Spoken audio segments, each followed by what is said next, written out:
여러분 안녕하세요. 오늘도 우리에게 말씀하시는 하늘의 음성을 함께 나눌 수 있게 되어 참으로 행복한 이 시간입니다. 특별히 이 시간 한 인간의 말이 아닌 하나님의 음성과 또 성령의 인도하심이 이 말씀을 나누는 모든 분들의 삶에 큰 능력으로 임하게 되길 기도드립니다. 19세기 미국의 영적 거장으로 불리는 D.L. 무디라는 유명한 목회자를 한 번쯤은 들어보셨을 것입니다. 이 무디가 미국의 시카고에서 목회를 할 때에 당시 섬기던 교회가 시카고의 대화재로 인하여 함께 타버리게 되었습니다. 이 처참한 사고에 누구보다 가장 충격을 받은 사람은 당연히 그 교회의 목회자인 무디 목사님이었죠. 교인들과 주변의 사람들이 이 일로 너무 낙심해 있는 무디를 보고 안 되겠다 싶어 마음도 추스르고 또 쉼의 시간을 가지도록 간청했습니다. 그렇게 무디는 잠시 휴식의 시간을 보내러 영국으로 가게 됩니다. 그런데 어떻게 소식을 들었는지는 모르지만 영국의 한 교회에서 이 유명한 설교자 무디를 초청하여 집회를 하기로 계획하고 연락하여 마침내 무디를 초청해 집회를 진행하게 되었습니다. 어느 날 아침 무디는 다른 때와 마찬가지로 열정을 가지고 영국의 한 교회에서 설교하는데 그날 교인들의 반응이 너무나 차가운 것입니다. 말씀을 집중도 안 하고 또 꾸벅꾸벅 졸고 후회가 되었습니다. 차라리 내가 그냥 쉴 것을 괜히 설교를 했구나. 근데 문제는 그날 저녁도 그 같은 교회에서 저녁 집회를 또 하기로 계획되어 있었다는 것입니다. 이제 와서 취소를 할 수는 없고 어쩔 수 없이 부담감과 한편으로는 큰 기대를 하지 않은 채 설교를 시작하는데 그날 저녁 집회 때에는 이상하게 분위기가 아침과는 완전히 다른 것입니다. 모든 청중들이 무디의 설교 한마디 한마디를 기록하고 고개를 끄덕이며 집중하는데 얼마나 그 분위기가 뜨거운지. 그리고 설교의 마지막에 이 무디 목사님은 그 자리에 앉아있는 500여 명의 청중들을 향하여 오늘 예수님을 삶의 구주로 받아들이기를 결심하는 분들은 지금 자리에서 일어나시기를 바랍니다. 그렇게 호소했을 때에 모든 청중들이 한 명도 빠짐없이 그 자리에서 다 일어났습니다. 너무 믿을 수 없어서 혹시 잘못 전달이 되었나 생각하고 다시 자리에 앉겠습니다. 다시 천천히 청중들을 향하여 이번에 더 또렷하게 말합니다. 예수님을 삶의 유일한 구주로 받아들이기를 정말로 결심하는 분들은 자리에서 일어나시기 바랍니다. 그러자 다시 한번 모든 청중들이 아멘을 크게 외치며 자리에서 일어났습니다. 이 무디는 도무지 이해할 수가 없었어요. 아침과 저녁에 뭔 차이일까? 나중에 알고 보니 그 상황은 이렇습니다. 그날 그 교회에 출석하는 한 여성이 아침 집회 때에 설교를 듣고 집으로 돌아갑니다. 집에는 몸이 아파 교회에 출석하지 못하는 그녀의 언니가 있었죠. 언니에게 밥을 차려주며 말했습니다. 오늘 아침에 그 유명한 무디 목사님이 와서 설교를 했는데 교회의 분위기가 그저 그랬어. 그런데 언니는 그 이야기를 듣고 깜짝 놀라며 그 무디 목사님의 소문을 듣고 우리 교회에 한번 꼭 오시기를 기도했었는데 정말로 우리 마을에 오셨구나. 동생아, 밥 차린 것 좀 다 치워줘. 오늘 저녁 예배 때에 마을 사람들이 무디 목사님의 설교를 듣고 예수님을 꼭 만나게 해달라고 내가 금식하며 기도해야겠어. 그리고는 방에 들어가 저녁까지 금식하며 이 언니는 기도하는 것입니다. 그리고 그날 저녁 똑같은 설교자가 똑같은 교회에서 똑같은 청중들을 향해 동일한 하나님의 말씀을 선포했지만 한 여성의 기도가 모든 것을 바꾸어 놓았습니다. 그리고 500여 명의 청중들은 예수님을 개인의 구주로 다시 한번 결심하는 귀한 계기가 되었습니다. 여러분, 기도는 분명 힘이 있습니다. 물론 성경으로 기록된 하나님의 말씀에도 힘이 있지만 사실 기도 없는 말씀은 글자에 불과할 수 있다는 사실입니다. 저는 여러분들이 하나님의 말씀을 글자로 받아들이기를 원치 않습니다. 여러분들에게 하나님의 말씀이 꼭 살아있는 능력이 되기 바랍니다. 그리고 그 일을 위하여는 말씀에도 반드시 기도가 필요하다는 사실입니다. 이 땅에 아무리 좋은 일 혹은 아무리 사소한 일이라 할지라도 기도가 필요 없는 일은 단 하나도 없습니다. 세상의 모든 일에는 기도가 필요하고 또 기도로서만 성공할 수 있기 때문입니다. 사실 예수님의 제자들은 예수님께서 병자들을 고치시고 수천 명의 사람들을 먹이시며 심지어 죽은 자까지 살리시는 것을 보면서도 그것들을 어떻게 할 수 있는지 가르쳐 달라고 하진 않았습니다. 어떻게 죽은 사람을 살릴 수 있냐고 그 방법을 묻지 않았습니다. 대신에 제자들은 그 모든 능력이 예수님의 기도에서 나오는 것을 보고 예수님께 다른 것이 아니라 기도하는 방법을 가르쳐 달라고 요청하죠. 그리고 산상보훈의 말씀에서 예수님은 기도의 방법에 대하여 말씀해 주셨습니다. 우리는 이 말씀 속에서 기도를 하기는 하지만 이제 어떻게 기도해야 하는가에 대한 중대한 가르침을 얻게 되죠. 특별히 기도에 관하여 예수님은 이 한 말씀을 하십니다. 너는 기도할 때에 내 골방에 들어가 문을 닫고 은밀한 중에 계신 내 아버지께 기도하라. 은밀한 중에 보시는 내 아버지께서 갚으시리라. 한 표현이 다 중요한 말씀이지만 특별히 이 말씀에서 먼저 주목하고 싶은 부분은 너는 기도할 때에 라는 표현입니다. 너는 기도할 때에. 중요한 것은 예수님은 이 말씀에서 너는 문제가 있을 때에 라고 하지 않으셨습니다. 너는 삶에 어려움이 있을 때에 혹은 너는 중대한 시험을 앞두고 있을 때에 라고 하지 않으셨다는 것입니다. 사실 많은 사람들이 문제가 있을 때에 기도합니다. 어려움이 있을 때에 기도하죠.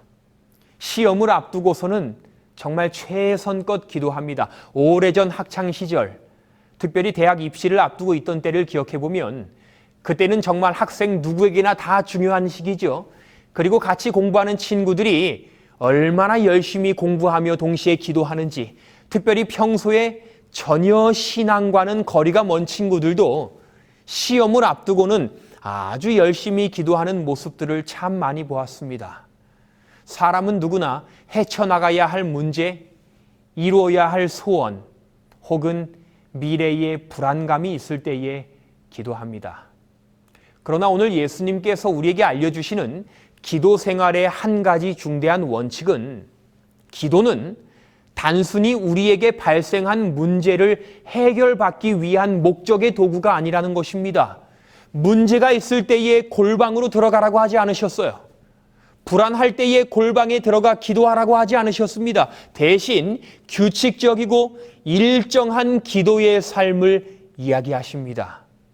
그리스도인으로서 매일 기도의 시간과 기도의 장소를 구별하여 기도하며 하늘의 공기를 우리가 호흡하며 살아가기를 원하시죠. 그렇게 여러분, 기도할 상황이 찾아올 때까지 기다리지 마시기 바랍니다.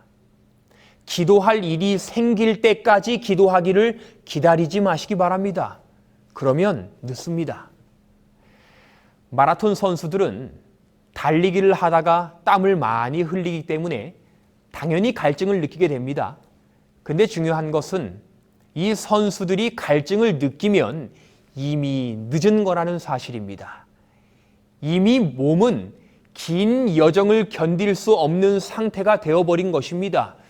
그렇기에 이 마라톤 선수들은 갈증을 느끼기 전에 부지런히 기회가 있을 때마다 수분을 섭취하는 선수만이 이 긴 여정을 끝내 마칠 수 있게 되는 것이죠. 하늘 가는 우리의 여정길도 마찬가지입니다. 기도할 일이 생겨 그때 기도하면 이미 늦은 것입니다. 그렇기에 여러분, 기도의 계획을 세우시기 바랍니다. 계획을 세워 매일같이 결심하고 구별하여 기도하지 않으면 우리가 기도를 시작하기도 전에 마귀는 우리를 먼저 차지할 것입니다. 결국 예수님께서 원하시는 우리의 기도 생활은 구별된 시간에 구별된 장소에서 매일같이 규칙적으로 기도하는 것입니다. 그 기도가 우리를 거친 세상의 여정길에서도 안전하게 하늘로 향하도록 인도할 힘이 될 것입니다. 매일 기도하기를 꼭 결심하세요. 그리고 이제 예수님은 그렇게 충실한 기도 생활을 해 나가는 자들에게 이 약속을 주십니다. 은밀한 중에 보시는 내 아버지께서 갚으시리라. 그런데 왜 예수님은 아버지 하나님을 은밀한 중에 보시는 분이라고 소개했을까요? 사실 하나님은 언제나 모든 것을 다 보실 수 있는 분이지 않습니까? 그런데 왜 은밀한 중에 보시는 분이라고 말씀하셨을까요? 이곳에 은밀한 중에 보시는 이 표현에서 보다라는 이 헬라어 단어가 블레포라는 단어입니다. 많은 뜻을 가진 단어이지요. 특별히 블레포는 눈으로 보는 것뿐 아니라 마음으로 인지하고 관찰하고 깨달아 아는 것을 의미하는 단어입니다.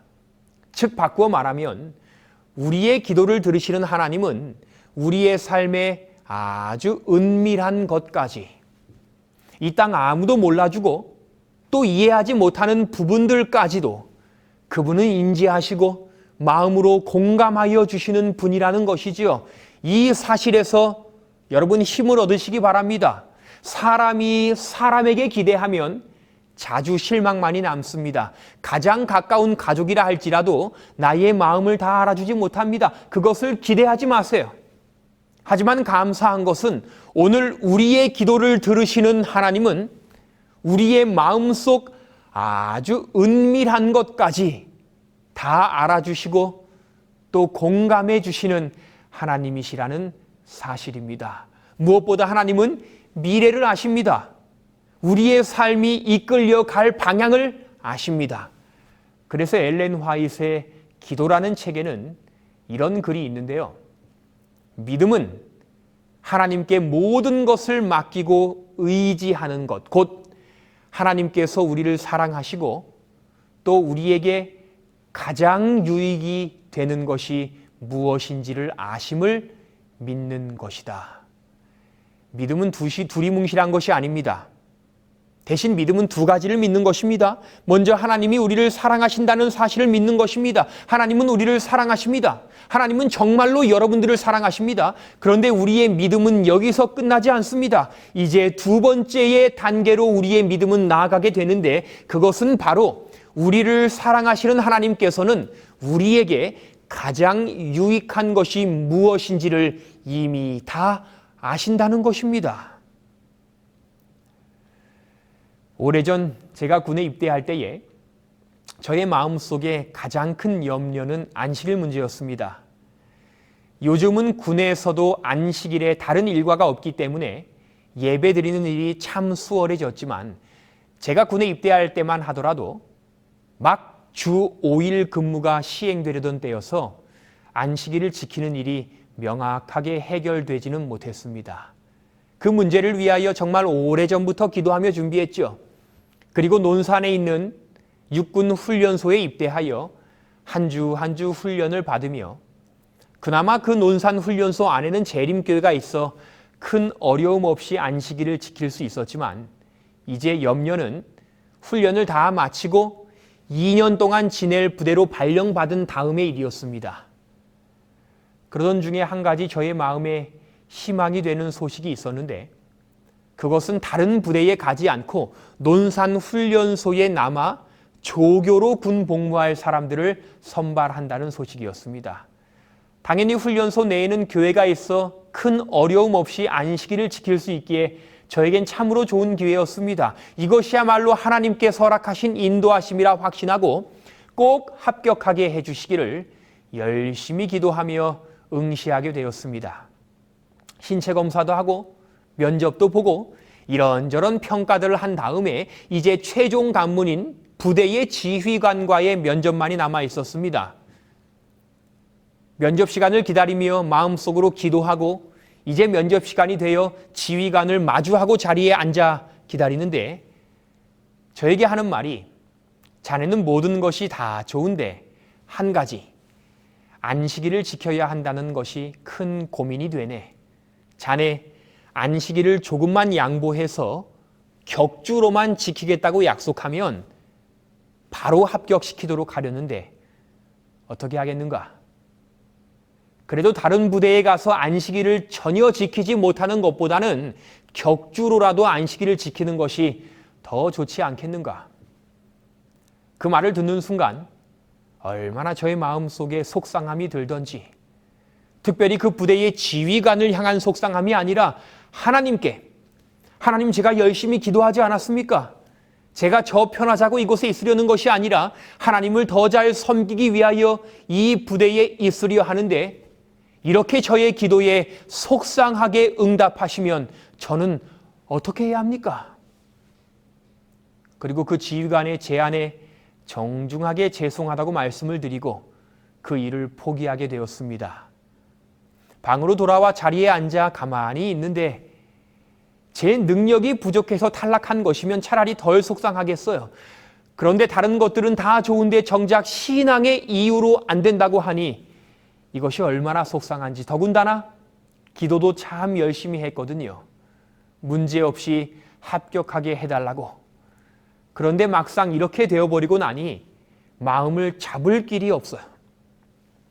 자리에 앉아 가만히 있다가 주머니에 들어있는 조그만 성경을 꺼냈습니다.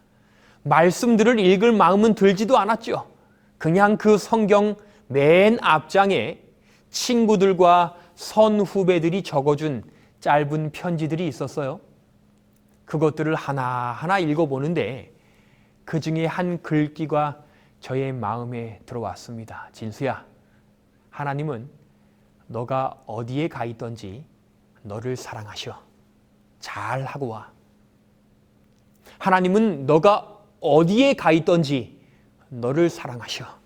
근데 그 말이 얼마나 저에게 힘이 되던지, 산상본이란 책에는 이런 말이 있습니다. 하나님께 나아가는 첫 단계는 그분께서 우리에 대해 가지고 계시는 사랑을 알고 믿는 것이다.